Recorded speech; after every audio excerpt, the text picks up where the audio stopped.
الحمد لله وحده والصلاة والسلام على من لا نبي بعده. أعوذ بالله السميع العليم من الشيطان الرجيم من همزه ونفخه ونفثه. بسم الله الرحمن الرحيم. ربي اشرح لي صدري ويسر لي أمري واحلل عقدة من لساني يفقه قولي واجعل لي وزيرا من أهلي.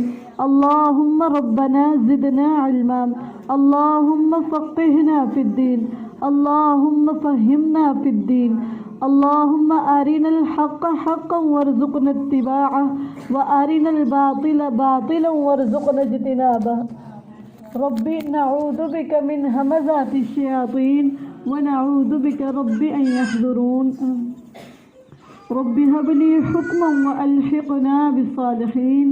رب هب لي حكما وألحقنا بالصالحين واجعل لي لسان صدق في الآخرين واجعلني من ورثة جنة النعيم آمين يا رب العالمين. سورة الأنبياء. بسم الله الرحمن الرحيم. اقترب للناس حسابهم وهم في غفلة معرضون. ما يأتيهم من ذكر من ربهم محدث إلا استمعوه وهم يلعبون.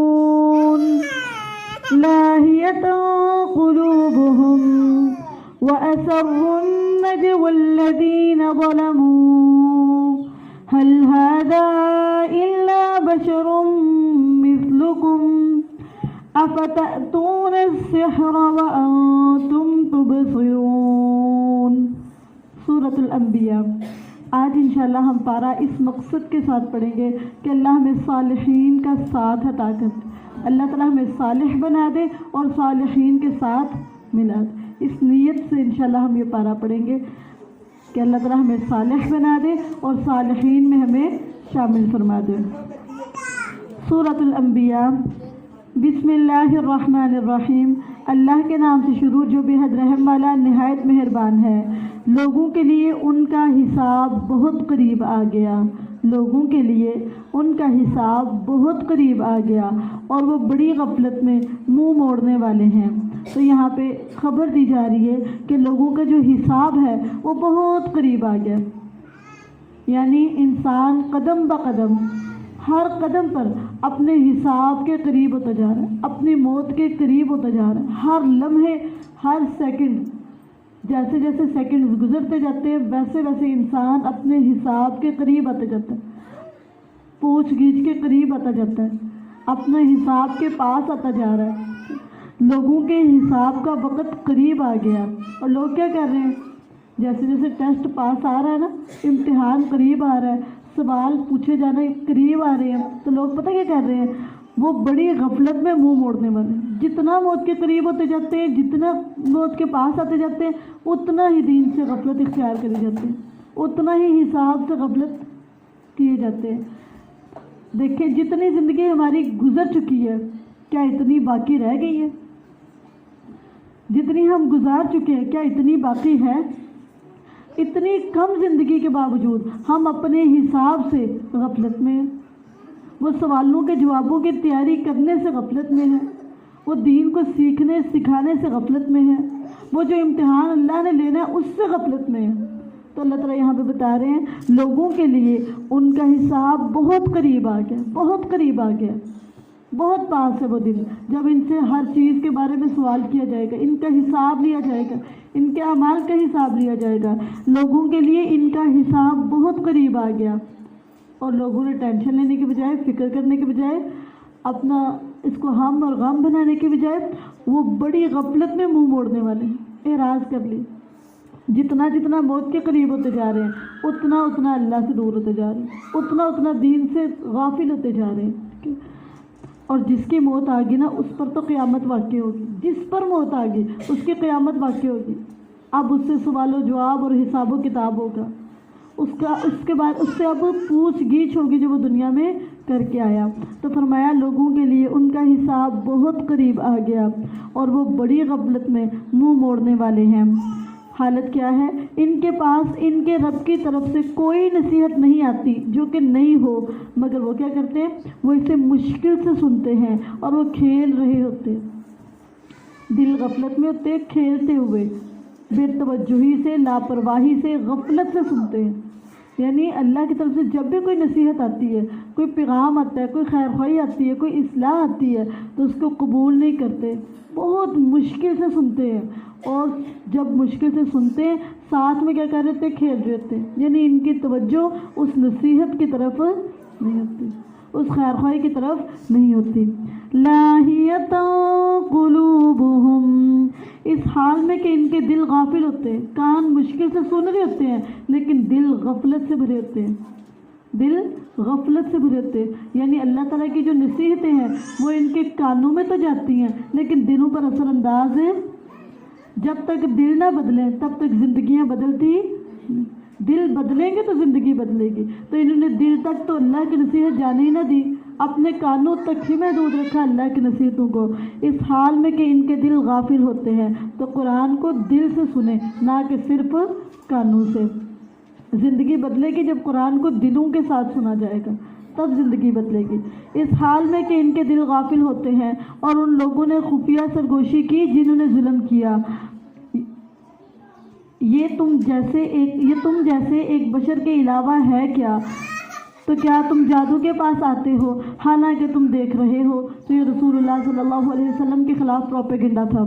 اس نے کہا میرا رب آسمان اور زمین میں ہر بات کو جانتا ہے، اور وہی اللہ ہے جو سب کچھ سننے والا، سب کچھ جاننے والا ہے۔ بلکہ انہوں نے کہا یہ قرآن تو خوابوں کی پریشان باتیں ہیں، بلکہ اس محمد صلی اللہ علیہ وسلم نے اسے خود ہی گھڑ دیا ہے، بلکہ یہ پیغمبر نہیں شاعر ہے۔ بس یہ ہمارے پاس کوئی نشانی لائے جیسے پہلے رسول بھیجے گئے۔ ان سے پہلے کوئی بستی جسے ہم نے ہلاک کیا ایمان نہیں لائی، تو کیا یہ ایمان لے آئیں گے؟ ہم نے ان کو نشانیاں دی تھی، اس کے باوجود وہ ایمان ہے؟ کیا ہم ان کو نشانیاں دیں گے تو یہ ایمان لائیں گے، جبکہ پچھلے تو ایمان نہیں لائے؟ اور ہم نے تجھ سے پہلے نہیں بھیجے مگر کچھ مرد جن کی طرف ہم وحی کرتے تھے، بس ذکر والوں سے پوچھ لو اگر تم نہیں جانتے۔ اور ہم نے انہیں محض جسم نہیں بنایا تھا جو کھانا نہ کھاتے ہوں، اور نہ وہ ہمیشہ رہنے والے تھے۔ پھر ہم نے ان سے وعدہ سچ کر دیا تو ہم نے انہیں نجات دی اور اسے بھی جسے ہم چاہتے تھے، اور ہم نے حد سے بڑھنے والوں کو ہلاک کر دیا۔ تو جو مسرفین ہیں، اسراف کرنے والے ہیں، اللہ کی لمٹ کو کراس کرنے والے ہیں، ان کو ہلاک کر دیا جاتا ہے۔ اللہم لا تجعلنا من المسرفین۔ لقد انزلنا الیکم کتابا فیہ ذکرکم افلا تعقلون۔ بلا شبہ یقیناً ہم نے تمہاری طرف ایک کتاب نازل کی ہے جس میں تمہارا ذکر ہے، جس میں تمہارے معاملات کو ڈسکس کیا گیا ہے، تمہارے پر بات کی گئی ہے، تمہاری پیدائش سے لے کے وفات تک اور وفات سے لے کے تمہارے انجام تک بات کی گئی ہے، تم پر بات کی گئی ہے، تمہارے حال احوال بتائے گئے، تمہاری زندگی اور موت بتایا گیا، ہر چیز تمہارے بارے میں۔ قرآن میں بات کس پر کی گئی ہے؟ انسان کے متعلق، تمہارے بارے میں، ہر ایک کے بارے میں۔ قرآن کے مخاطب ہر انسان ہے، ہر انسان ہے۔ تو قرآن میں آپ کے معاملات ہیں، آپ کو بتایا گیا ہے کہ طلاق کس طرح دینی ہے، نکاح کس طرح کرنا ہے، ہر طرح کے معاملات قرآن میں ڈسکس کیے گئے جو انسان سے ریلیٹڈ ہیں۔ تو اس میں تمہارا تذکرہ ہے، تمہاری باتیں ہیں، تمہارے اصول ہیں، تمہاری زندگی کے اصول ہیں، تم پر بات کی گئی ہے۔ بات کا موضوع تم ہو، ٹھیک ہے، اس قرآن کا موضوع انسان ہے، تم پر بات کی گئی ہے، تو پھر بھی تم نہیں کھولتے، پھر بھی تم نہیں سمجھتے کہ میرے بارے میں کیا کچھ کہا گیا ہے، کیا بتایا گیا ہے، کیا سمجھایا گیا ہے، کس چیز کا حکم دیا گیا ہے، کس چیز سے منع کیا گیا ہے۔ قرآن میں تم پر بات کی گئی ہے، تمہارے بارے میں بات کی گئی ہے، تم کیا کرو اور کیا نہ کرو، کیا کرو گے تو کیا ملے گا اور کیا نہیں کرو گے تو کیا سزا ہوگی، تم پر بات کی گئی، تمہیں سمجھایا گیا، تمہیں سکھایا گیا، تمہیں بتایا گیا۔ یہ قرآن صرف تمہارے لیے اتارا گیا ہے۔ بلا شبہ یقیناً ہم نے تمہاری طرف ایک کتاب نازل کی ہے جس میں تمہارا ذکر ہے۔ کتاب آئی کس کی طرف ہے؟ تمہاری طرف، اور اس میں باتیں کس کی ہیں؟ تمہاری باتیں۔ تمہیں ڈسکس کیا گیا ہے، تمہارے معاملات کو ڈسکس کیا گیا ہے، تمہارے معاملات کا سلوشن بتایا گیا ہے۔ افلا تعقلون، تو کیا تم سمجھتے نہیں؟ پھر بھی نہیں پتہ چلتا تمہیں کہ یہ کتاب کسی اور کے متعلق نہیں، یہ میرے متعلق ہے، اس میں مجھ پر بات کی گئی ہے، میرے بارے میں بات کی گئی ہے، پھر بھی تم اس سے بے خبر ہو، اس سے لاپرواہ ہو، اس سے اعراض کر رہے ہو، جبکہ یہ ہے ہی تمہارے لیے اور اس کا مقصد ہی تم ہو، پھر بھی تم اس سے غفلت کرتے ہو۔ بلا شبہ یقیناً ہم نے تمہاری طرف ایک کتاب نازل کی ہے جس میں تمہارا ذکر ہے، تو کیا تم سمجھتے نہیں؟ تو یہ جو قرآن ہے اس میں تمام معاملات کا تذکرہ کیا گیا، انسان کے ہر معاملے کا تذکرہ کیا گیا، انسان کے تمام معاملات کا تذکرہ کیا گیا، وہ چاہے دینی ہو یا دنیاوی ہو، دینی معاملات کا بھی تذکرہ کر دیا گیا، دنیاوی معاملات کا بھی، اخلاق کا، عبادات کا، عقائد کا، ہر طرح کے معاملات اس قرآن نے سمیٹ لیے۔ عقیدہ کیسا ہو قرآن بتائے گا، اخلاق کیسا ہو وہ بھی قرآن بتائے گا، حلال کیا ہے وہ بھی بتائے گا، حرام کیا ہے وہ بھی بتائے گا، ہر معاملہ اس قرآن میں نپٹا دیا گیا، حل کر دیا گیا جو انسان کے متعلق ہے، انسان کو پیش آنے والے مسائل جو ہیں تو سب کچھ قرآن میں ڈسکس کر لیے گئے ہیں۔ پھر اس قرآن میں تمہاری موت اور حیات کا تذکرہ ہے، تمہارے وجود کا تذکرہ ہے، تمہاری زندگی کا سب کچھ تم پر بات، تمہاری باتیں کی گئی ہیں۔ بلا شبہ یقیناً ہم نے تمہاری طرف ایک کتاب نازل کی ہے جس میں تمہارا ذکر ہے، تو کیا تم سمجھتے نہیں؟ اور کتنی ہی بستیاں ہم نے توڑ کر رکھ دی جو ظالم تھی، اور ان کے بعد اور لوگ نئے پیدا کر دیے، تو جب انہوں نے ہمارا عذاب محسوس کیا تو اچانک وہ ان بستیوں سے بھاگ رہے تھے، فرمایا بھاگو نہیں اور ان جگہوں کی طرف واپس چلے جاؤ جن میں تمہیں خوشحالی دی گئی تھی، اور اپنے گھروں کی طرف تاکہ تم سے پوچھا جائے۔ انہوں نے کہا ہائے ہماری بربادی، یقیناً ہم ظالم تھے، تو ان کی پکار ہمیشہ یہی رہی یہاں تک کہ ہم نے انہیں کٹے ہوئے اور بجھے ہوئے بنا دیا، اور ہم نے آسمان اور زمین کو اور جو کچھ ان کے درمیان ہے کھیلتے ہوئے نہیں بنایا، اگر ہم چاہتے کہ کوئی کھیل بنائے تو یقیناً اسے اپنے پاس سے بنا لیتے اگر ہم کرنے والے ہوتے، بلکہ ہم حق و باطل پر پھینک مارتے ہیں تو وہ اس کا دماغ کچل دیتا ہے، بس اچانک وہ باطل مٹنے والا ہوتا ہے، اور تمہارے لیے اس کی وجہ سے بربادی ہے جو تم بیان کرتے ہو، اور اسی اللہ کا ہے جو کوئی آسمانوں اور زمین میں ہے، اور جو اس کے پاس فرشتے ہیں، وہ نہ تو اس کی عبادت یعنی بندگی سے تکبر کرتے ہیں اور نہ ذرہ برابر تھکتے ہیں۔ فرشتے اللہ کی فرما برداری کر کر کے ان کو تھکاوٹ محسوس، وہ جتنی اللہ تعالیٰ کی اطاعت کرتے ہیں، جتنی اطاعت کرتے ہیں اتنی ان کی طاقت بڑھ جاتی ہے، طاقت میں اضافہ ہو جاتا ہے، ان کے اندر اور قوت آ جاتی ہے، وہ اللہ کی فرما برداری سے کبھی اکتاہٹ محسوس کبھی بھی نہیں کرتے۔ یہ فرشتوں کا وصف بتایا جا رہا ہے، ان کی خوبی اور ان کی صفت بتائی جا رہی ہے کہ وہ اللہ کی عبادت کر کے تھکتے نہیں، اللہ کی فرما برداری سے ان کو کبھی تھکاوٹ، اور مومن بھی ایسے ہی ہوتا ہے، اللہ کی فرما برداری کر کے اس کو خوشی، راحت، سکون، اطمینان ملتا ہے کہ شکر ہے میں نے اللہ کی اطاعت کر لی، وہ خوش ہوتا ہے اللہ کی اطاعت کر کے۔ اور وہ رات اور دن تسبیح کرتے ہیں، وقفہ نہیں کرتے۔ یہ کون ہے؟ فرشتے ہیں، دن بھی اور رات بھی، رات اور دن مسلسل کرتے، پتہ کیا ہے؟ اللہ کی تسبیح۔ کیا کرتے ہیں؟ تسبیح۔ بہت امپورٹنٹ کام ہے، بہت امپورٹنٹ کام ہے جو اللہ نے اپنے فرشتوں کے لیے چنا۔ اور فرشتے کیا کرتے ہیں؟ دن کو بھی اور رات کو بھی، یہ نہیں کہ صرف دن کو کر لیا اب رات سونا ہے، اور رات کو کر لیا تو دن کو سونا ہے، ہمیشہ ہمیشہ دن بھی اور رات بھی کرتے کیا ہے؟ اللہ کی تسبیح، مسلسل اللہ کی تسبیح کرتے رہتے ہیں۔ ہم کوئی بھی کام کر رہے ہو نا، اکثر ہماری زبان خالی رہتی ہے، فارغ رہتی ہے، اس زبان سے اپنی آخرت بنا لے، جنت بنا لے، تسبیح کرتے رہے، مسلسل کرتے رہے، کیونکہ یہ فرشتوں کا کام ہے اور اللہ کا پسندیدہ کام ہے۔ وہ رات اور دن تسبیح کرتے ہیں، لا یفترون، اور وقفہ سٹاپ نہیں کرتے۔ کیا انہوں نے زمین میں سے کوئی معبود بنا لیے جو زندہ کریں گے؟ اگر ان دونوں میں اللہ کے علاوہ کوئی اور معبود ہوتے تو وہ ضرور فساد کرتے۔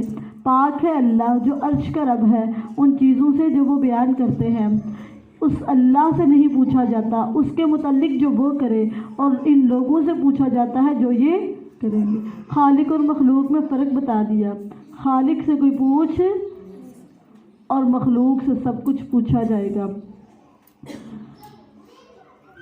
یا انہوں نے اس کے علاوہ کوئی معبود بنا لیے، کہہ دے لاؤ اپنی دلیل، یہی ان کی نصیحت ہے جو میرے ساتھ ہیں، اور ان کی نصیحت بھی جو مجھ سے پہلے تھے، بلکہ ان کے اکثر حق کو نہیں جانتے، سو وہ منہ پھیرنے والے ہیں۔ اور ہم نے تجھ سے پہلے کوئی رسول نہیں بھیجا مگر اس کی طرف یہ وحی کرتے تھے انہ لا الہ الا انا فاعبدون۔ تمام انبیاء کی طرف صرف ایک وحی کی گئی، اور وحی کیا تھی؟ حقیقت یہ ہے کہ میرے علاوہ کوئی معبود نہیں۔ ہر نبی کو یہ حکم دیا گیا اور اس کے ساتھ بھیجا گیا، حقیقت یہ ہے کہ میرے علاوہ کوئی معبود نہیں، سو میری عبادت کرو۔ اور انہوں نے کہا رحمان نے کوئی اولاد بنا رکھی ہے، وہ پاک ہے اولاد سے، بلکہ وہ بندے ہیں جنہیں عزت دی گئی ہے۔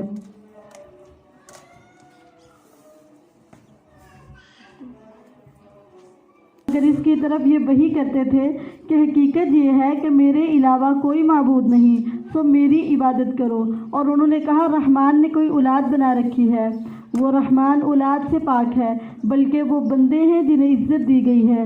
فرشتے وہ بات کرنے میں اس اللہ سے پہل نہیں کرتے اور وہ اس کے حکم کے ساتھ ہی عمل کرتے ہیں۔ یہ فرشتوں کی صفت بتائی جا رہی ہے کہ فرشتے اللہ کی بات سے پہلے بات، اللہ کا اتنا ادب کرتے ہیں، اتنا احترام کرتے ہیں کہ اللہ کی بات کرنے سے پہلے بات نہیں کرتے۔ اور دوسرا یہ کہ وہ فرشتے اس کے حکم کے ساتھ ہی عمل کرتے ہیں، جب تک وہ حکم نہ دے تب تک عمل نہیں کرتے، وہ حکم دیتا ہے پھر عمل کرتے ہیں۔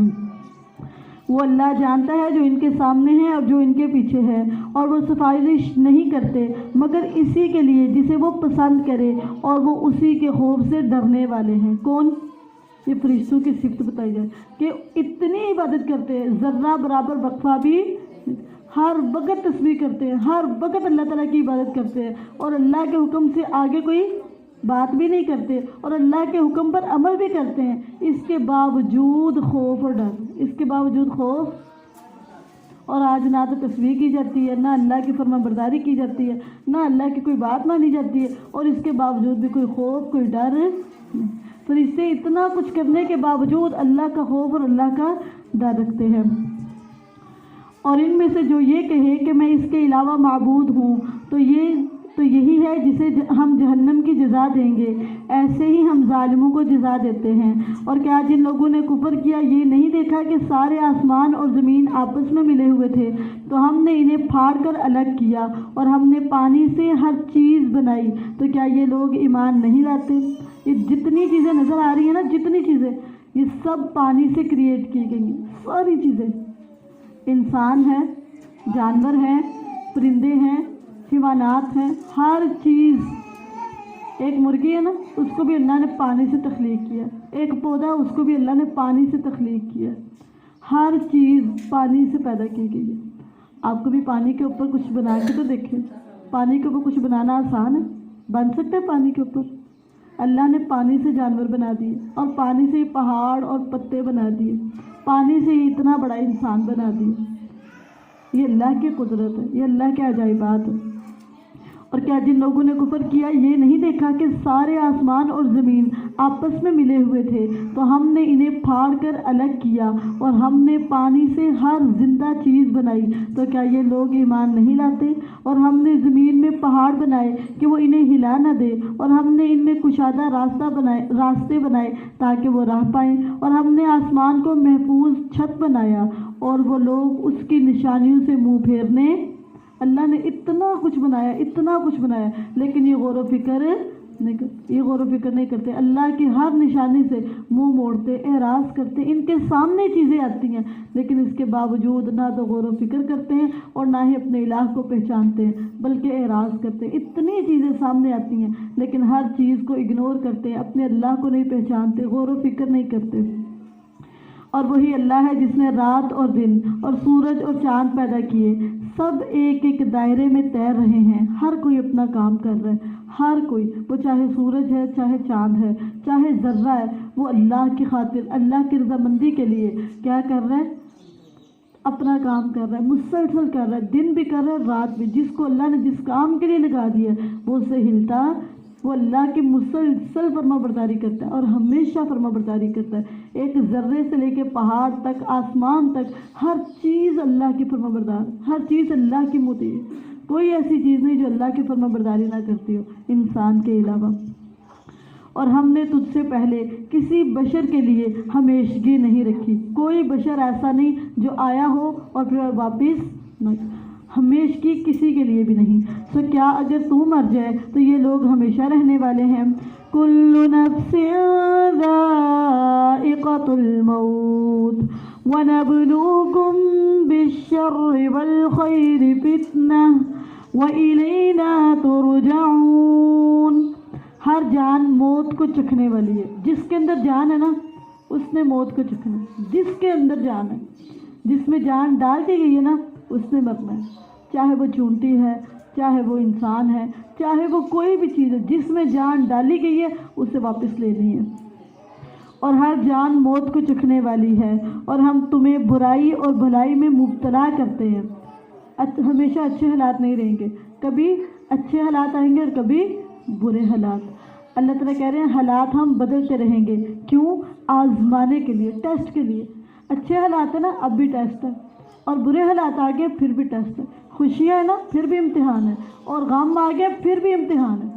انسان لمحہ بلمحہ امتحان کی صورت میں، ہر وقت ایگزامینیشن ہال میں، کبھی نعمتوں میں اور کبھی پریشانیوں میں، ٹینشنوں میں، ہر چیز امتحان، ہر چیز امتحان، ہر وقت امتحان میں۔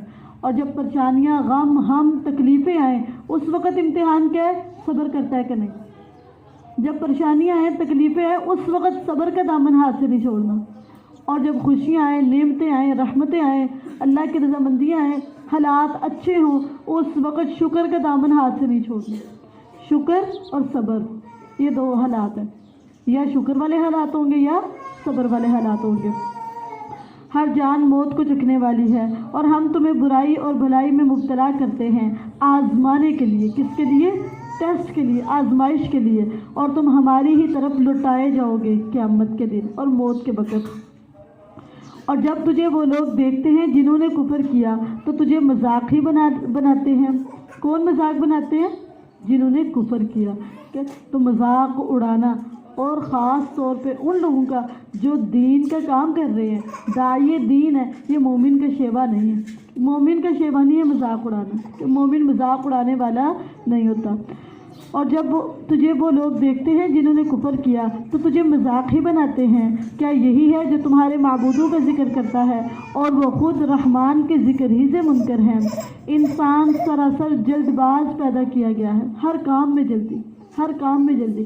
انسان سراسر جلد باز پیدا کیا گیا ہے، اور نبی صلی اللہ علیہ وسلم فرمایا یہ جو جلدیاں ہیں نا یہ شیطان کی طرف سے، جلدی شیطان کی طرف سے۔ مومن کا ہر کام جو ہے وہ اطمینان اور سکون پر ہوتا ہے، ٹھہر ٹھہر کے اطمینان۔ وہ قرآن میں پڑھتا ہے کیسے؟ وَرَتَّلْنَاهُ تَرْتِيلًا، قرآن کو ٹھہر ٹھہر کے، خوب ٹھہر ٹھہر کے پڑھتا ہے۔ نماز ہے 2 منٹ میں نہیں ختم کرتا، ٹھہر ٹھہر کے، سکون کے ساتھ، عاجزی اور انکساری کے ساتھ، پورے اطمینان سے۔ اور ذکر بھی ہے تو ایسے سبحان اللہ الحمدللہ، اسپیڈ سے نہیں، بلکہ ٹھہر ٹھہر کے، اطمینان کے ساتھ، سکون کے ساتھ۔ مومن کی شخصیت میں ایک اطمینان اور سکون واضح چیز ہوتی ہے، وہ جلدی نہیں کرنے والا ہوتا۔ یہ نہیں کہ تیزی سے سبحان اللہ الحمدللہ اور پھر تیزی سے نماز اور ہر کام میں بس تیزی اسپیڈ ہے، نہیں، وہ نیکیوں میں آگے تو رہتا ہے لیکن ٹھہراؤ کے ساتھ، اطمینان کے ساتھ، سکون کے ساتھ۔ انسان سراسر جلد باز پیدا کیا گیا ہے، میں ان قریب تمہیں اپنی نشانیاں دکھاؤں گا، سو مجھ سے جلدی کا مطالبہ نہ کرو۔ اور وہ کہتے ہیں یہ وعدہ کب پورا ہوگا قیامت کا اگر تم سچے ہو؟ کاش وہ لوگ جنہوں نے کفر کیا اس وقت کو جان لیں جب وہ نہ اپنے چہروں سے آگ کو روک سکیں گے۔ چہرے پر آگ آ رہی ہوگی لیکن وہ روک، آج کوئی چہرے پہ مارنے لگتا ہے نا تو ہاتھ آگے کر کے روک لیا جاتا ہے کہ نہ مارنا، لیکن قیامت کے دن وہ نہ اپنے چہروں سے آگ کو روک سکیں گے اور نہ اپنی پیٹھوں سے آگ کو روک سکیں گے۔ منہ پر بھی آگ لگے گی اور پیچھے